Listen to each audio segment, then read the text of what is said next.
Hey y'all, hey, it's your girl Ronnie Dior, and do you know what tomorrow is? Shirley, let these people know. Beans, greens, potatoes, tomatoes, lamb, beans, greens, potatoes, tomatoes, chicken, beans, greens, potatoes, tomatoes, lamb, beans, greens, potatoes, tomatoes, chicken. That is correct. It is Thanksgiving Day over here in the USA, aka eat until you can't move, aka family time, aka eat, sleep, repeat.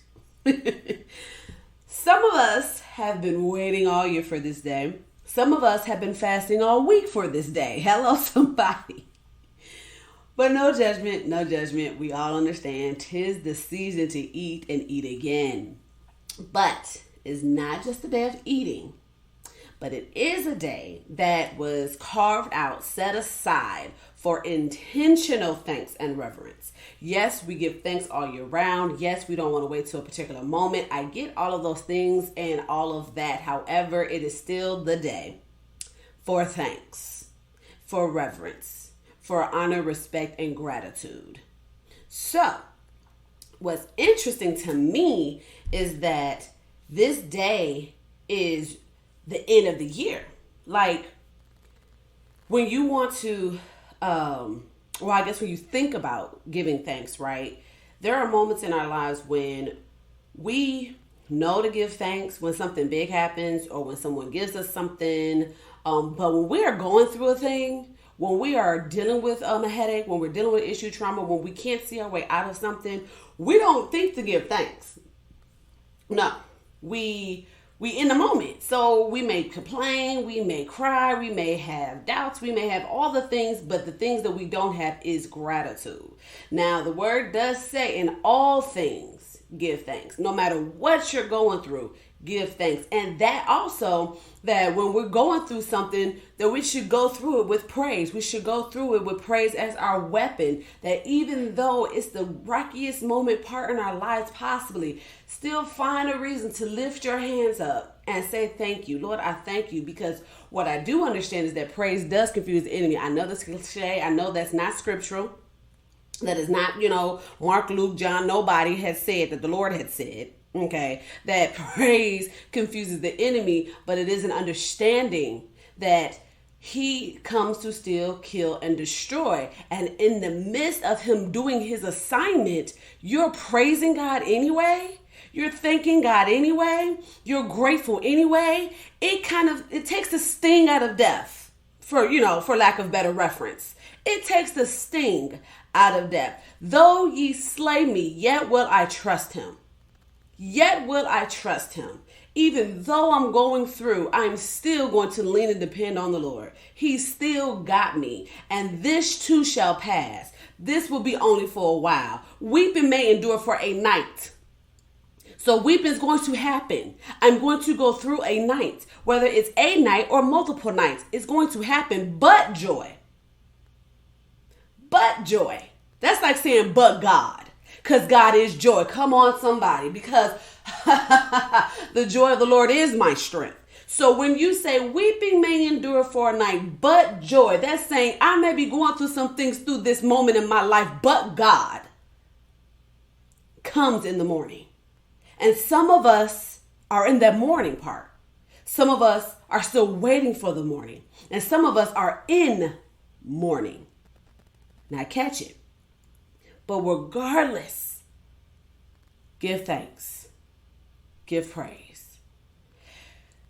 I know for me that, and this has been, I don't want to make it seem like, Perfect Patty. All right. Because Perfect Patty messes up. Plug reference from a movie. But there are times when I heard people say that. And I'm like, but housewife, how you expect me to, give praise and thanks during this moment? Like, come on now. You see what I'm going through? Do you understand? You know what I'm saying? Like, do you really get it? You only saying that because you ain't in it right now and all those things. But I will say this. There came a time in my life when I say a time in my life, I mean like this year, because I'm going to be open and transparent with you as always, that I started to understand the moment that weapon is formed and you recognize, oh, this is a weapon, praise, insert praise. Matter of fact, if I can keep it 1,000 with you guys, I think when I made that episode called Get to the Trunk. And if you have not heard it, please go back and listen. Definitely in this season, I need everybody to be at the trunk, ready, on go. Okay? But in that episode, Get to the Trunk, I talked about the weapons, how they are formed, and what a weapon looks like. It could be just to irritate you. It could be a friend coming with filth and garbage and information that you don't need. It could be something that goes away. The weapon can be in many forms. But the one form that I never considered was when I looked up the word weapon and it said annoyance.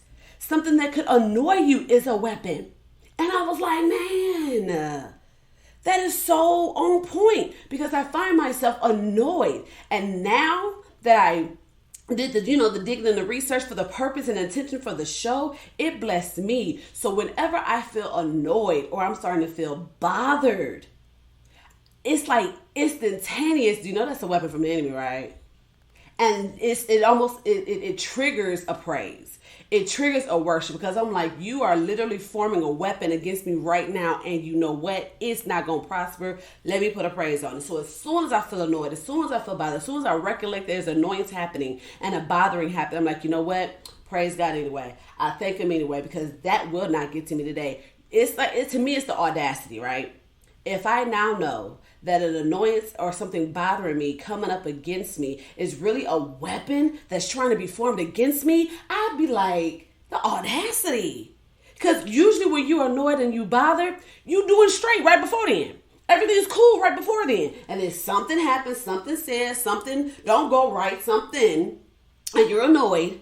And now that annoyance, the purpose of that annoyance is to get you so bothered that it throws off the rest of your day, or that it upsets you, or that it's a triggering chain of events where now all of a sudden it elevates to being mad and frustrated, and it elevates because when you are annoyed, that's like, putting a little salt, a little salt in the wound.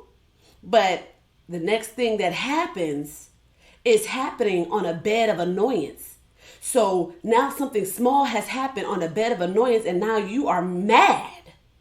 And then something else happens on a bed of mad, and you frustrated, you angry, and now you own 100.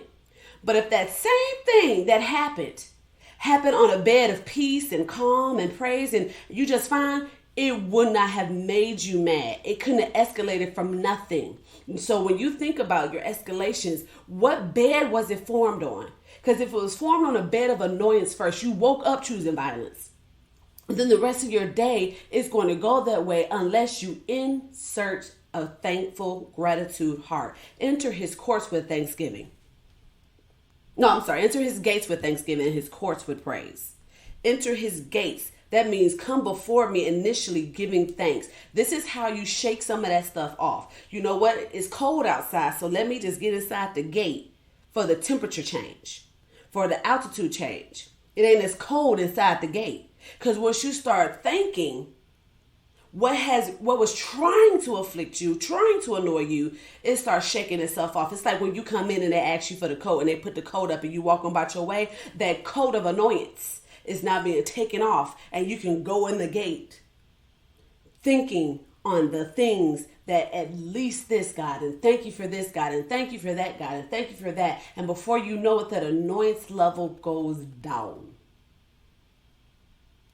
I almost feel like entering the gates with thanksgiving is intentionally for that. It's intentionally to get your mind off the things that was bothering you before you entered into the gates, so that your mind can be clear and focused on the right things, right? Whatever so things are pure, whatever things are just, whatever so things of good report, think on these things, so that you can now enter into that gate, that platform, and take off those things of annoyance, take off those things that was bothering you, right? And then now you are prepped and primed to enter into his courts with praise. It's almost like the Lord said, don't come before me with that. Don't come before me with that. But then he's also saying, come before me with that. Come on now, catch it. Don't come before me with all of that, but come before me with that. That means as soon as that, whatever that is for you, starts to happen, seek the Lord. Come before him. Give thanks. Give thanks. Give thanks. Because what that's going to do is going to transcend and shake off what that thing that was bothering you. And now you can think clearly, you can see it clearly, and you can resolve the matter clearly. Don't come with him with the foolishness, but come to him because of it. Because when you think that way, you're immediately telling your emotions you're not going to control this area. So let me give thanks in spite thereof. It clears my mind. It settles my spirit. It calms my emotion. So now when I walk back outside, the situation is still there. You still got to take your coat and leave with it. But now you can view the coat differently. The coat ain't as heavy as it was when you took it off, because now you know how to sort out that situation. Now you know what to do with that situation. Now you know what's the best frame of working this, that problem solving, that solution. You can only do that on a clear mind. And thanksgiving clears the mind and pushes that weapon in its prospective place, and that is a non-prospering point. It tried to penetrate, but thanks was given. See what I did there? And it did not allow that to penetrate. So tomorrow is a set-aside day to give thanks. I feel like it's at the end of the year, because while we were in the thick of things, it's hard to give thanks. March, June, September. We still up and through there. We still up and through the year. But now that the year is coming to an end, it's time for us to look back. Look back over the year. Look back over the circumstance. Look back and be able to say, but God. But joy came in the morning. But peace wrapped around me. But grace and mercy, I am still here. But all the things that you could possibly but. Think about it and be grateful. Because at the end of the day, you are still here. You are in your right mind. And the thing that you thought was going to encamp you and not let you go, keep you captive, and you were going to see the end of it, and it was going to just be just tumultuous and just, oh my goodness, overwhelming, is no more. You actually made it out of that thing. You're actually on the other side of it. And if you still kind of a little bit in the thick of it, you still coming out of it. It won't be like this always. Trouble don't last always. And God, he's like, look, let me explain something. I told you I would never leave you or forsake you, even until the end of the world.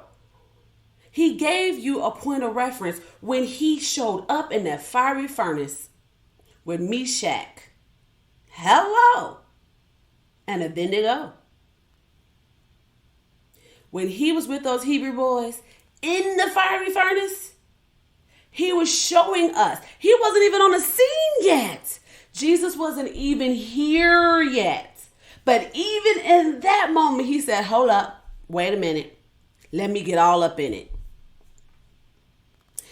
They said the man that looked like the Son of God, they've never seen him. But they was even able to say, wait a minute, something's different. It looks like the man of God, the Son of God is in there with them. He was not on the map yet when that happened. So for me, that was a foretelling of him letting you know 100%, even in the fiery furnace, even when you don't think I'm around, even when people don't even know who I am yet, even when I'm not even supposed to be in the mix yet, I'm not supposed to be on the scene. People they're not reverence me in this area. They don't think of me here. They don't come to me. I'm still here, and I'll be there for you, even in the midst, when you don't even think, they knew God, but Jesus had not been revealed to anyone. But even when you don't think, he's there. And that's enough to give thanks. That's enough to give thanks. That's enough to give thanks. That's enough to shift your atmosphere. That's enough. That's enough. That's enough.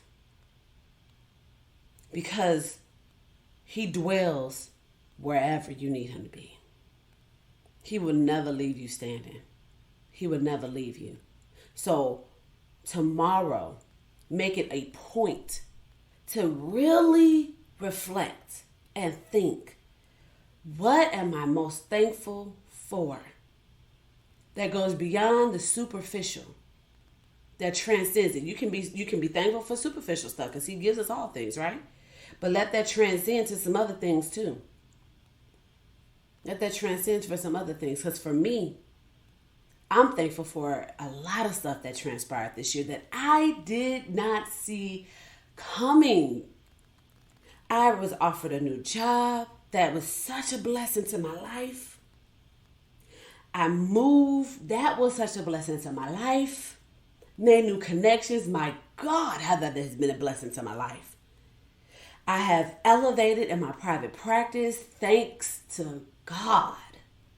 And he has started to show me some things for the new year that he has given me heavenly permission to pursue. I'm so excited about it. Y'all don't even know. Just stay tuned. And then I am excited for my health.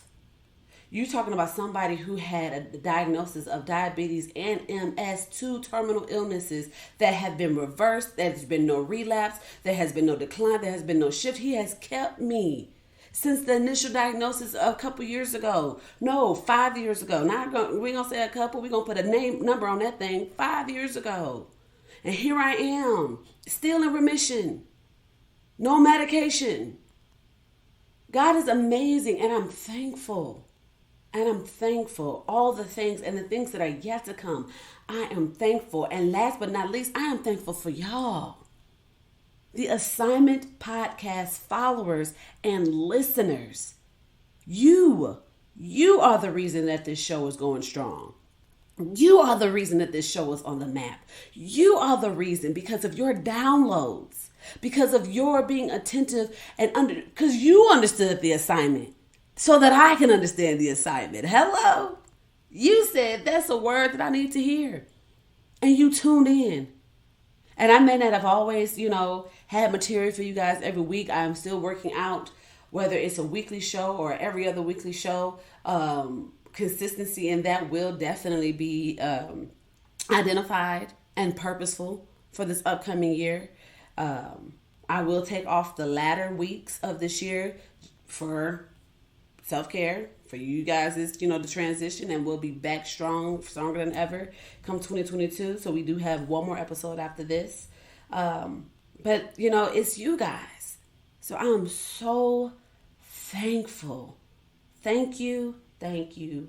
Thank you. Y'all are the MVPs. Hello? Or the AVPs, the assignments. The assignment, very important person, honey. The AVIP. It's y'all. And I appreciate y'all so much. Love y'all so much. From all across the country. Canada, Japan, all is up and through this, you hear of United States. Europe. I just appreciate you guys. I appreciate you guys so strong. I mess with y'all the long way. So, without further ado, we're going to get into today's episode. We are talking about the holidays. It's this time of the year where we're being grateful and giving gratitude, but we also know that sometimes old emotions are surfacing. The holidays have a way of triggering. Sometimes issues with families are more exposed because now this is the time of the year where family comes around each other. And then what you were able to keep yourself separated from all year long, now it's right in your face. Seasonal depression happens around this time. The tendency of doing too much and feeling overwhelmed because you're the host or the hostess for the family gatherings. And now there's a sense of obligation and you feel worn out and tired already, child. I mean, y'all was tired already on Monday, Thanksgiving into Thursday, child. You already tired about Christmas, honey. Hello? Hello, lights? And you already exhausted from the cleaning, the decorating, the Christmas shopping, the hustle and bustle. You just want to go to the store and buy some carrots. But you got a long line of people who are already packing and plotting for these big, Thanksgiving dinners and Christmas stuff. That the lines are already atrocious at this point because of what's to come. So this episode is my way of helping you deal with all of those things.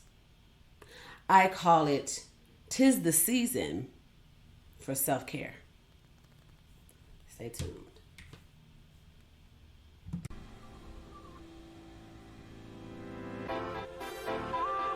Welcome to the Assignment Podcast, where your host is Ronnie Dior, a licensed mental health therapist. Be ready to laugh, to be inspired, and to take plenty of notes as she provides this great wisdom. Grab your pen, your paper, and tune in for the show. Okay, you guys, welcome back to the show. This point right here is more of just tips and tricks to get through this holiday season. And I hope you guys have just but a moment, maybe while you're getting ready, maybe while you're driving to the festivities, while you're preparing, whatever the case may be. Please tune into this part so that you feel like you got what you need so where you can be great this holiday season with your self-care, honey. So let's go ahead and get started. 'Tis the season for self-care. So I have 5 points I want to bring out, and we're going to go ahead and get into it. Point number 1. Whether you plan to be around family, friends, or you're the one hosting the family and Friendsgiving, you need to be prepared. We don't want to go off into that situation lightly. For some of us, it is your self-care. You love hosting. You love being around family. You love all the things, right? So you looking forward to this moment. Like you've been waiting for this, and this is your form of self-care. And then for some of you, you're like, I understand it. I get it, and eventually, and the day of, I'm going to be all about it. But right now, child, look, whether you are the former or the latter, you still need to be prepared. Emotionally, mentally, and physically. It will take a toll on you that you won't realize until after the holidays. Because one thing about Thanksgiving, it triggers Christmas, whether we want to or not. It's going to always trigger Christmas season, whether we want it to or not. And that's why people are overwhelmed, because you have one big holiday after another big holiday. The end of the year hit different, y'all. We got Thanksgiving, boom, big event, traveling, family, friends, cooking, hosting, boom, big event, Christmas, family, friends, traveling, cooking, presents, boom, New Year's. Because it's like it's coming whether you ready or not. Okay? It's a ready or not. Here I come. You can't hide. Okay? And some of us is like, I wasn't ready. So it's overwhelming right off the cuff. It's almost like you tiptoe around Halloween because soon as it's over, here it becomes. So be prepared, emotionally, mentally, and physically. Some of you may be spending your first Thanksgiving without a loved one due to losses over the years, separations over the years, or this is your 5th or 6th Thanksgiving without them. Some of you may be spending this holiday with family members that have hurt you in the past. And although you may have offered forgiveness, they may still trigger you when you're around them. You may have not offered forgiveness yet. You still may be holding some things. There may be some family secrets that's only expressed at the dinner table, right? And when I say expressed, I mean it's not like they're talked about, but you guys know how you have things on the inside that you're not discussing, but you act on them. So no one knows that they disappointed you or they upset you or they offended you any kind of way, but your actions. Why are you acting like that? You so sure, you so snappy because you're responding to a hurt they don't know about. I want you to use today, and even use this Thanksgiving holiday as you prepare for the next holiday, to plan ahead so that you can maintain a sense of control. Because that's really what this part is. When you are preparing for these holiday seasons, it is the proactive planning on your part so that you can maintain a sense of control, that your emotions don't run you. So in order to do that, you need to identify 3 effective coping strategies that work every time. Don't choose no little cheap coping skill that only work, half the time or at this particular time. No, go for the gold, okay? Go for the gusto. Identify 3 things that you do. Healthy people, let's plug that part in. Healthy, okay? Positive, okay? 3 healthy and positive coping strategies or things that you do when you are frustrated, upset, overwhelmed, scared. And do them. Practice them now. Practice them beforehand so that you can access them readily, since you know that it works and how to use it. When you practice at the appointed time where you need that thing, it's on automated right now. So it'll come up. Everything in you gotta come out. I remember that. Whatever you put inside of you, at its appointed time, it's gonna come up. So there's certain scriptures. Oh my Lord, I'm trying to tell you right now, Jesus. Certain scriptures and certain songs that I put down on the inside of me. So at the moment that someone tries me, that thing come up before the other thing come up, if you know what I'm talking about. That is what I'm talking about here. If going for walks calms you, start doing morning walks. Don't wait to be frustrated to go for a walk. Start just incorporating it in your everyday routine. So every morning that I wake up, I'm finna go for a walk. I'm going to go ahead and start setting the tone so that I know this gives me peace. And so I go to my place of peace so that in the moment where I need to go to my place of peace, I know that this works and it puts my mindset in the times when I'm calm and walking, so that now when I'm upset and I go for this walk, it actually calms me down. Okay? It actually works because I've worked it outside of the frustration. If, singing songs, playing certain music, writing, journaling, talking to a friend, doing deep breathing exercises, going to the gym, all the just creating, sometimes crafting. I know that get it for me every time. Baking, talking to yourself. You need to practice some self-talk in this area. Speaking well over you. Sometimes you have to encourage yourself in the Lord, David said. And these are the moments. And so if you practice the self-care beforehand, it'll pop out when you need it. Let me give you a little something. I don't know if you guys know the song, Order My Steps. I don't know who it's by. Forgive me. Y'all can Google and look it up.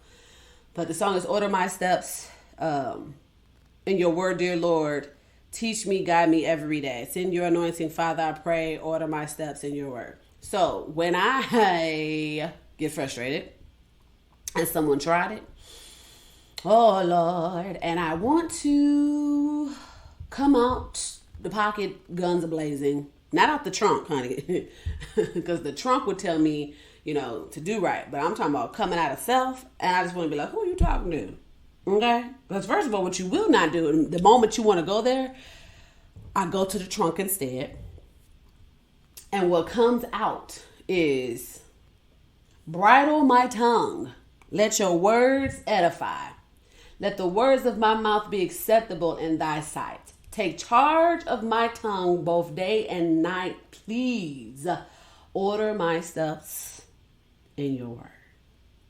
And I say that to myself. That's a whole line. That's a whole verse from that song. I say that first. And then I take a deep breath. And what I want to say don't even come out now. It don't even come out right now. It don't even come out. And I've been doing that for years. For years. For years. The thing about gospel songs is wrapped up in scripture. So even if it doesn't say the scripture verbatim, you are speaking his word. And that calms me every time. So find something that works. Then I want you to identify a safe space that you can go to when you are triggered. Sometimes knowing that you have an escape route makes it easier to be present because you don't feel trapped. Now, this place can be anywhere: a garage, a bathroom, a bedroom, outside taking a quick walk, sitting in your car. Do what you need to do to feel safe and secure in that moment. I don't care if you're going to a friend's house or if you're going, when you walk into that house, you find out where the bathrooms are at. If it's your friend, hey, they should already know this possibly could be a thing. You be all right if I get up from the table. Don't worry, I may be in your garage, or I may have to go sit in my car real quick and then come back. Don't worry about, but that's going to cause a scene and it's going to make me feel awkward. And would you rather stay in that position and feel unsafe, and now you're starting to have an anxiety attack? Now your emotions are rampant. Now you don't know what you're going to say. Now you feel utterly trapped. Or would you rather go to the bathroom real quick, take some deep breaths, count, slow your heart rate beat down, speak well of yourself, say something that's going to make you settle, and then go back out there? I would rather choose that. And I choose that for you. Don't make yourself stay in an unsafe posture. Now, there may be moments where you can't always escape like that, right? And I always tell people, when that's the case, you can still escape in your mind right there in that moment. Because sometimes I literally withdraw from the conversation and I just sit quietly and I put my hand on my head, like on my chin rather, and I just withdraw from the conversation and I get into my head and I start speaking. I take a deep breath, exhale it slowly. I say what I need to hear in my own head, over my own self. I say a quickie prayer. Sometimes I be like, Lord, and that's enough. Jesus, you're going to have to come through today, Lord, and that's enough. Because he knows. But you going to him. And you ain't even left the table. But you left the table. Sometimes disassociate. If you can't literally remove yourself and take a breath in a safe place, then mentally remove yourself. Disassociate in that moment till you get what you need and then come back. It is far better than going through and triggering yourself and creating a trauma or an anxiety attack. And finally, be present with your emotions. If you feel uneasy, uncomfortable, sad, or scared, then accept those feelings. And then think about why you feel that way. What is causing those feelings to surface? And have you addressed the situation or the problem? That's important. If you are feeling angry all the time, that is not the real emotion. That's a secondary emotion. You have to sit and ask yourself, why am I angry? Because normally you're angry because you're disappointed, disrespected, feel used, unappreciated, unheard, whatever. You're never really angry first. That is the secondary emotion. That's the emotion that people don't mind showing. Because for some reason it's received well. But admitting that you're depressed, not depressed, but disappointed or disrespected, that don't feel good coming off your lips because you're concerned about how somebody else is going to feel by you seeing that you feel unappreciated and undervalued by them. So you're so concerned with how they think that you're going to, respond to your real emotion. So instead you portray mad, when mad really ain't it. It's something else. It's something else. And another coping skill, do things that make you smile every day. Find out the things that you like and do them. That's a part of the coping skill. Not just things that you do when you're angry and upset, but the things you do when you're happy. Things you do when you're happy, you feel good. Figure out what those things are so that when you are upset, I'm finna go do this thing that made me happy. Again, healthy, positive. I don't want you to go off this ship. Stay on the boat. Healthy, positive. So that was all in number one. This is you're getting therapist Ronnie today, okay? So we're gonna break this down so it can be forever and consistently broke.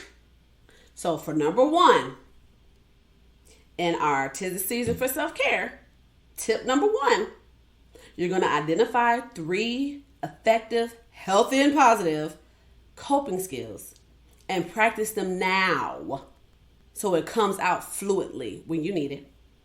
Identify a safe space so that you have an escape route when you're triggered. And if you don't have an escape route, then practice mentally disassociating yourself. Practice it even now when you just at the house and it's a lot of loud noise, or when you at the grocery store and it's a lot of foolishness. Practice it prior then. Start disassociating mentally. Separate yourself mentally. And then come back. Just long enough to get yourself together, your emotions together, then come back. Be present with your emotions. Accept that that's how you feel. And then explore why you feel that way. So that you can communicate that, which will come later. And then do things that make you happy. All right, that's all wrapped up in number one. Number two, set boundaries. Because boundaries will bless you. Identify your needs and expectations for what you want and how you want to be treated and respected. Identify your needs and expectations for how you want to be treated and respected. That's a boundary. Be clear about your boundary with yourself. Don't be irrational. Don't just be setting, like, don't be irrational with your boundaries, honey. Don't use boundaries as a weapon. Don't do that. Don't do that. Don't use your boundaries as a weapon. Your boundaries is not against a particular person. It's against a particular issue. So, you know what? I'm setting my boundary against you because you don't do nothing but come with foolishness and you just be on that bull and you just be, no. We're not going to weaponize boundaries. The boundary is, I do not want to be lied to. I do not want to be yelled at or disrespected in the form of misuse and abuse and feeling like I can't say no. And so I draw a line right there. And the moment I feel anyone doing that, I have to disassociate myself with you. So I may not confer with you or talk with you in that moment. I may not associate with you anymore. I may let you know you're disrespecting my boundary. That's an area that I cannot go with you. That's not weaponized against an individual. That is my boundary, period. And whatever individual is overstepping that boundary, I'm going to have to just separate myself from. Do not weaponize your boundaries. Okay? You identify how you want to be treated and how you want to be respected. No is a boundary. I'm not going to overextend myself. And the way you enforce it, because I know a lot of my clients be like, well, Ms. Veronica, how do I enforce the boundary? How do I enforce the boundary? Well, child, let me explain. Application. It's application. It's a slow and steady but consistent application. So it has to be clear. You can't have, a complex boundary because it's going to be hard to apply that. Okay? Because once you apply it, people notice something is different. They recognize exactly, okay, I don't deal with a lot of gossip and foolishness, people calling me with a bunch of negativity on the phone. So when you call me and that's what you're leading with, I ain't going to talk to you about this. I ain't got time for that. Look, child, I'm not here for this conversation. Like, it's too much. That seems too much. I don't deal with that. Like, that's too much drama, negativity. I don't want that in my spirit being important to me. So unless you want to talk about something else, I ain't got nothing for you. You do that enough times with family or friends, they realize the clear boundary that you have set is you're not here for the negativity and the foolishness. So they won't even call you with it. Or they'll be like, hold on. I know you don't like such and such, but just give me 1 second, just real quick. This ain't even going to go there like that. That's what I normally get. That's how you that's how it's clear and how you consistently firm and apply it. So for an example, you don't want to cook. You don't want to be the only one cooking. Okay? I know a lot of people feeling that right now. You don't want to be the only one cooking or expected to do everything in preparation for the family coming over for whatever holiday season you're preparing them for. The boundary. I need help hosting family events. I'm not going to do this by myself. I do not want to be misused and an obligation. I don't want to be the only one doing this. Okay? So that boundary, it's funny how you word it, right?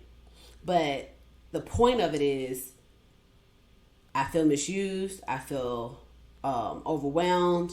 I feel an obligation. It's not fun anymore. And so the boundary is, I don't want to have those feelings. I don't want to feel misused. I don't want to feel pressed. I don't want to feel overwhelmed. How do you enforce it? You contact family members and ask them to help you with whatever task. You let down that pride. But they ain't going to help me because they didn't help me last year. Okay, that was last year, boo. This is a whole new one. You won't know until you ask. Okay? So, contact family or friends that's going to be coming over and say, hey, I need you to help. Don't ask what y'all want to help me with because I need some help. And I ain't finna do this all by myself. So what you want to... No. Hey, y'all coming over such. Well, can you come an hour early so that you can help me set the table? Can you bring X, Y, and Z when you come? Hey, can you come the day before and help me finish up this thing here? People that live in your household. Hey, I need you to do the bathroom. I need you to clean the kitchen. You delegating, sweetheart. You're delegating. Okay? Delegate. You can ask them, can you plan the games? Can you be over the games? People will love to feel that they're a part.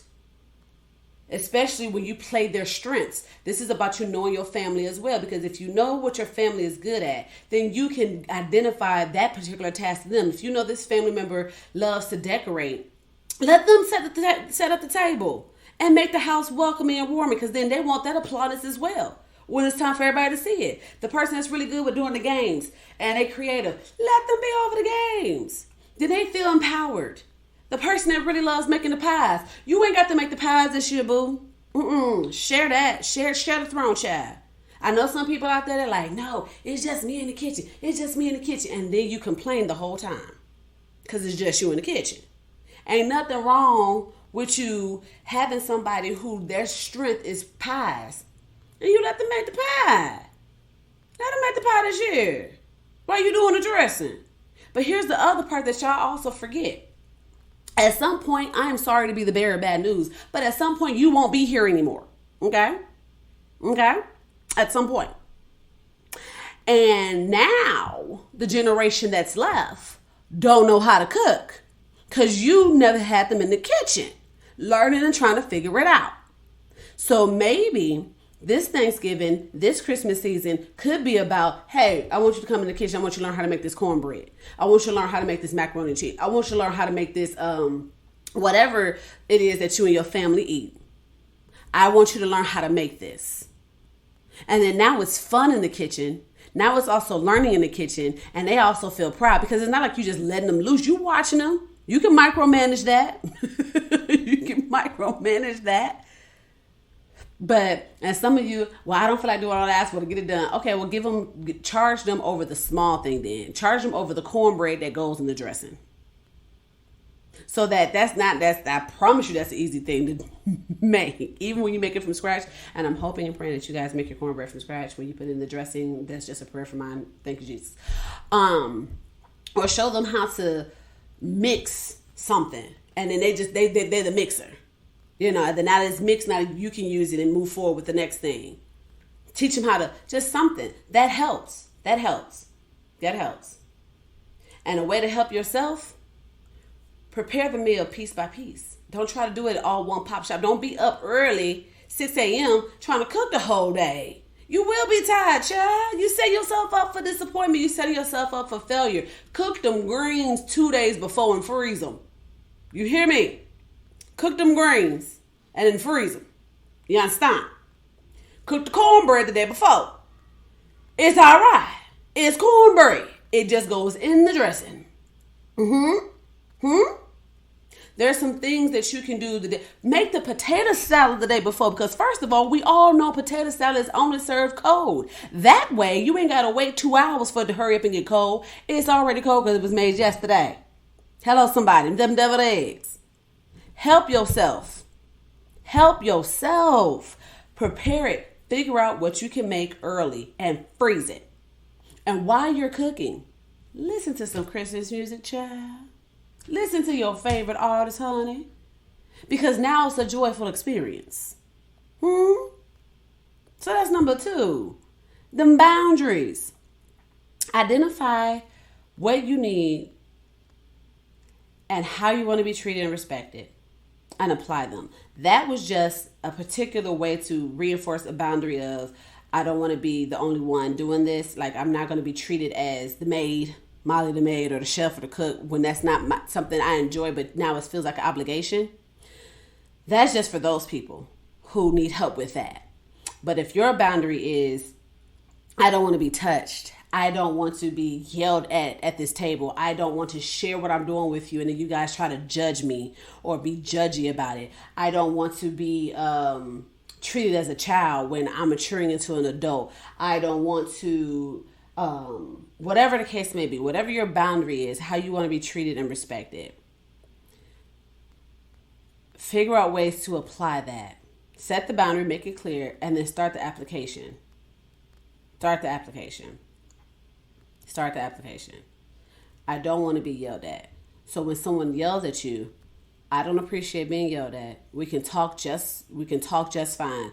I ain't yelling, but your tone has changed and is slightly more elevated than what it was just a few minutes ago. So I'm not disrespecting you by raising my voice. Please do the same.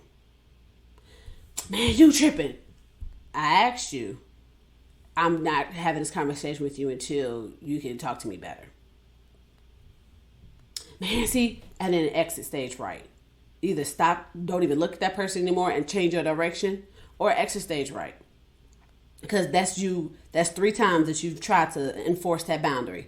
And you don't give and then start yelling back at them. Nope. Because now you didn't move your boundary. And they don't know if it's actual real boundary line now. Okay? They got to stay within the bounds. And that's just respect. That's just common respect, right? So that's how you do that part. And usually a person won't, because I don't do that either. And people know now. Because I will exit stage right that conversation real quick, because what I will not have is disrespect coming towards me when I give you the utmost respect. We ain't doing that. I do it from the cradle to the grave. If you a child, I'm not yelling at you. I must speak firmly to you about something you did wrong. You will not yell back at me because I didn't yell at you. But that teaches respect even in a child. That they don't need to be yelled at to get the point across. So if that's it for you, if being yelled at for you, if someone's judging your moves that you make and the things that you do, and you just simply say, I'm making a decision based off of what I want to do. I appreciate your feedback and things like that, but I really don't need that on this area right here. And I want you to respect the fact that I got this and let me have this. Well, that's the time past. I've learned from it just as much as you wanted me to learn from it. So respect, you just keep going back over that part. That's how you apply it. You have to keep applying it.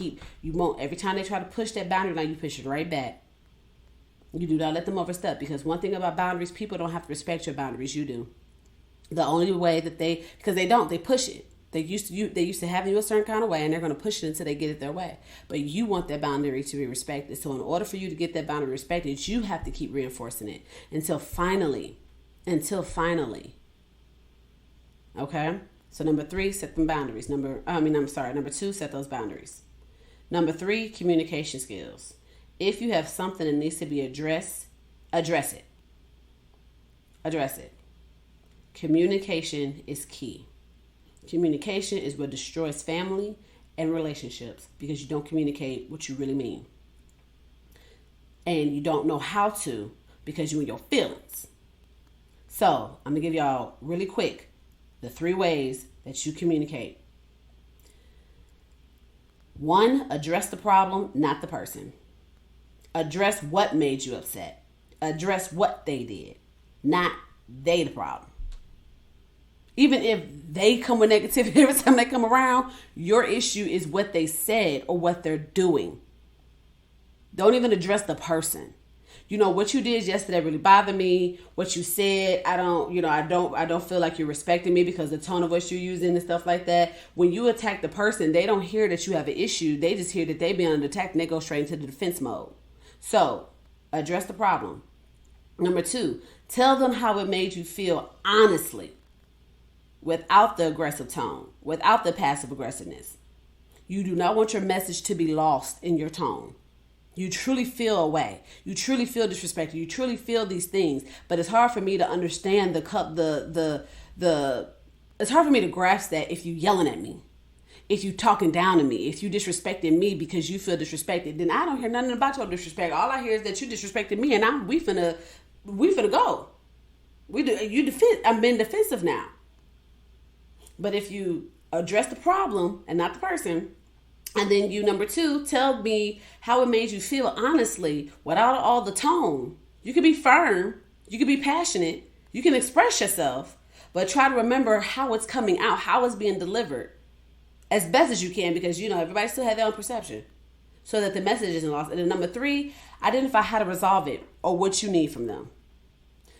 I didn't like the way that you was yelling at me yesterday. You made me feel, I didn't like the way you was yelling at me yesterday about that situation and how out of control it got. I felt disrespected. I felt like a child. I felt like I was being reprimanded, and that made me spaz out, and that's the reason why I left. So next time, can you please pull me aside if you have an issue? Next time, can you remember that, maybe I wasn't being intentional about that. Maybe, next time, can you this is what I need you to do.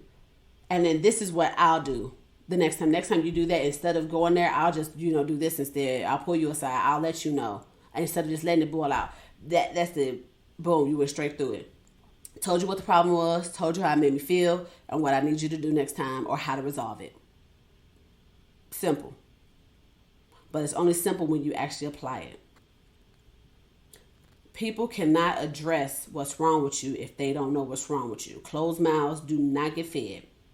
It only allows for your mind to wander and create a conversation that you're having by yourself and your assumptions. And now you done created a whole conversation about the situation with the person that you mad at, with yourself, and you're answering for that person, and now you mad at them even more off of something that you didn't even converse with them. You only had that within your own head.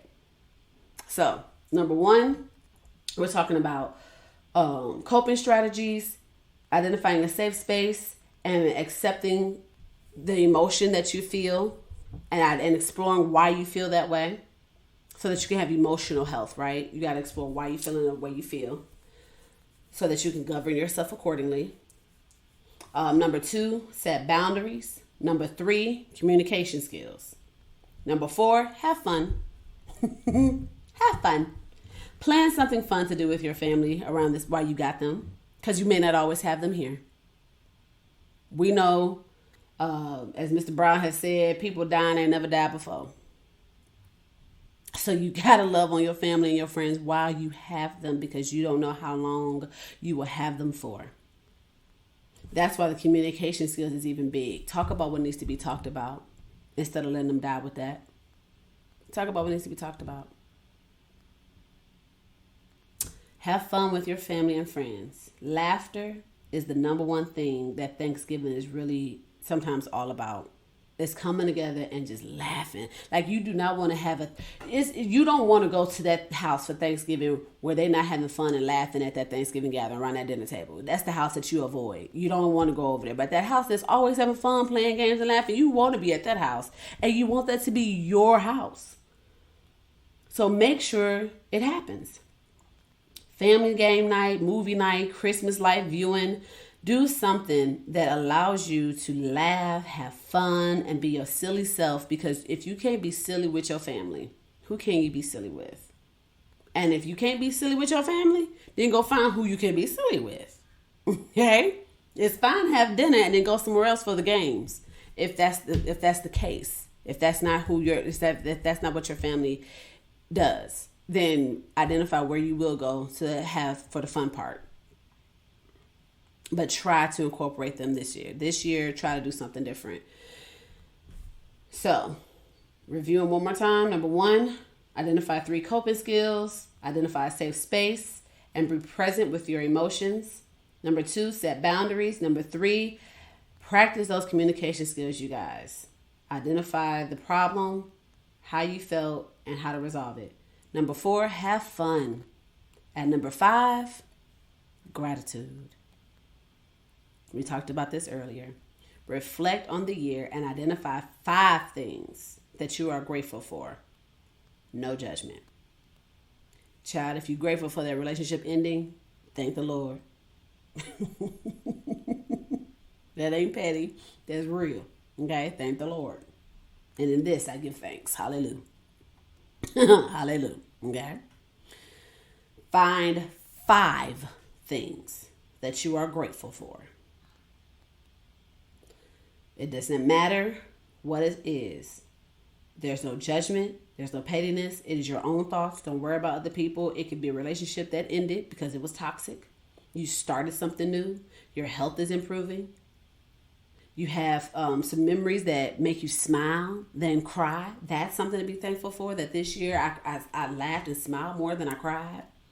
Or I finally allowed myself to cry and not be strong all the time. That's something to be thankful for, because I finally became human. I allowed myself to be human and not robotic or meta-human, like I don't feel, like I don't experience things. I allowed myself to feel. Make room for your needs and your wants. Start a nighttime routine or a coping skill. These are things that you can be grateful that you did. Some people may look at these as small things. That's big. If you started a nighttime routine or a daytime routine or a new face regime, or you started practicing a different coping skill, you started going to therapy. You finally, whether you stopped and go, whatever the case may be, but you finally started that thing. That's something to be grateful for, because you're starting to finally attune to self. So I need you to think hard, not superficially. Think hard. Really reflect on the things of this year. Really reflect and really take account, and then allow it to remind you there are some things that went well this year. In spite of all the other things, there were some good things about this year, and that you are still improving. And then once you collect all of that, because I said at least 5, I didn't say only 5, child. At least 5. At least 5 things that you identified that you're grateful for, when you really sit down and think about it. Then take that and think about what you want for next year. These are the things that I want to be grateful for next year. These are the things that I want to see for next year. I want to be grateful that I started therapy this year, but next year I'm really going to get into it. I started this bedtime routine and I did it for a little bit, but next year I'm going to identify some things that you look forward to doing next year. So that December of next year, you can look back and say, I'm grateful that I did 2 of those things of the 5 things I said I wanted to do next year. Shall we go celebrate the small things, honey? Because we're not becoming overwhelmed by big losses when we still got small gains. They said, do not, I will misquote the scripture, I know. I'm going to paraphrase it, so we'll say that. Do not overlook the small beginnings. Do not overlook the small beginnings. Because you needed those in order to get to the bigger ones. So celebrate even in that. So that's my 5 self-care tips to get you through this holiday season. Number 1, the coping skills, child. Creating a safe space and being present with your emotions. Number 2, set them boundaries, honey. Number 3, communicate. Understand what the problem is, how you feel, and how to resolve it. Number 4, have fun, child. You didn't spend the whole year. Have fun, child. Number 5, be also thankful. Be also grateful. And let it bless you. So I'm going to go and I'm going to get into my preparation stages for this holiday season. And again, I want to thank you all for listening, for tuning in, for following, for being down for your girl, being here for the word. The assignment, that's understood for sure. but we just getting started. Please be advised, although Ronnie Dior is a licensed professional therapist, neither she nor this show serves as a substitute for receiving private therapeutic services. For more information about services, please visit www.diormovement.com. That's www.diormvmt.com.